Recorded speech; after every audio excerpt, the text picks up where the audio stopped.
ይህን ፊልም አስታውሳችሁት? አቫታር ብዙዎቻችን ይህን ፊልም አይተነዋል። ፊልሙም ተመችቶናል። ነገር ግን የዚህ ፊልም ዳይሬክተር የሆነው ጄምስ ካሜሮን ከዚህ ፊልም ጀርባ የደበቀውን እውነታ ማናችንም አላወቅንም።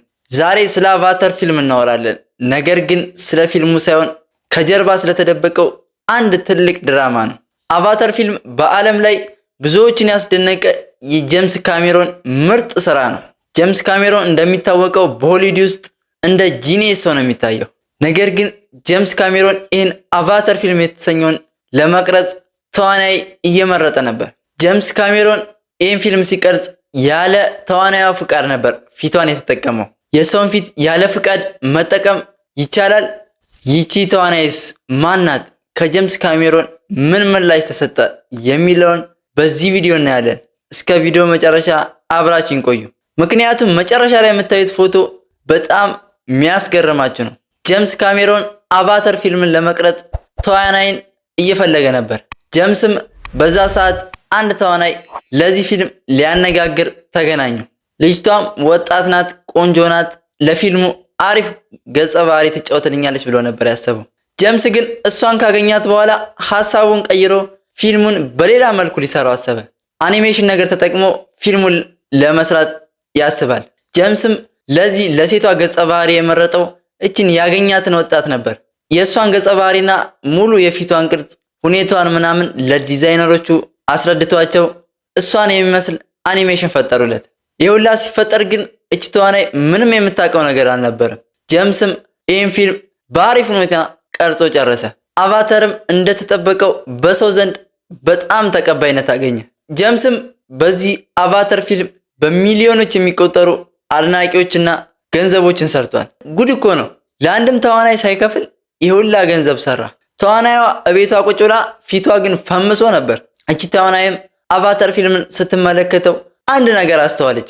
ጄምስ ለዚህ ፊልም የሷን የፊት ገጸ ባህሪ እንደተጠቀመ አወቀች። ተዋናይዋም ተናዳ ወደ ጄምስ ደወለችለት። ጄምስ ግን የሰጣት ምላሽ ብዙም አላረካትም። እቺ ተዋናይም ወደ ፍርድ ቤት በመሄድ ጄምስ ላይ ክስ አቀረበችበት። ይሄ ክስ ቀላል አይደለም፣ ምክንያቱም ያለ ተዋናይዋ ፍቃድ የሷን ፊት በመጠቀም ነው ይህን ፊልም የሰራው።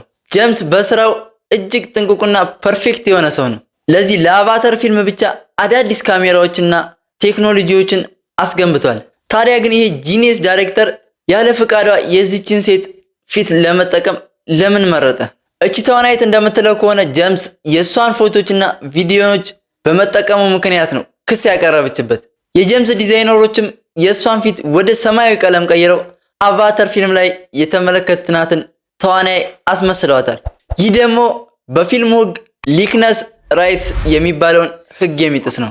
የሰው ፊት እንደ ግል ንብረት ነው የሚታየው በፊልሙ ዓለም ማለት ነው። አቫታር ፊልም ብዙዎቻችሁ እንዳያችሁ ትገምታለሁ። ይሄ ፊልም በሚሊዮኖች የሚቆጠሩ ገንዘብ የታፈሰበት ፊልም ነው።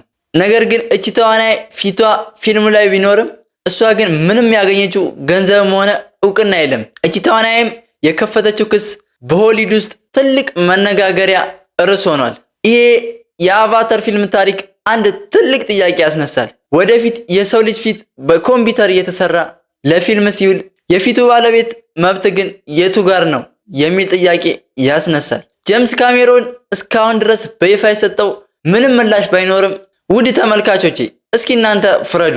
እነዚህ ሁለት ፎቶዎች ይመሳሰላሉ? ጄምስ ካሜሮን ፊቷን ሰርቆታል ብላችሁ ታምናላችሁ ወይስ ዝም ብሎ አጋጣሚ ነው? ለአንድ ተዋናይት ፊቷ ማንነቷ ነው። ያ ማንነቷ ደግሞ ያለ ፍቃዷ በሌላ ዓለም ፍጡር ላይ ተለጥፎ ስታይ የሚሰማ ስሜት ቀላል አይደለም።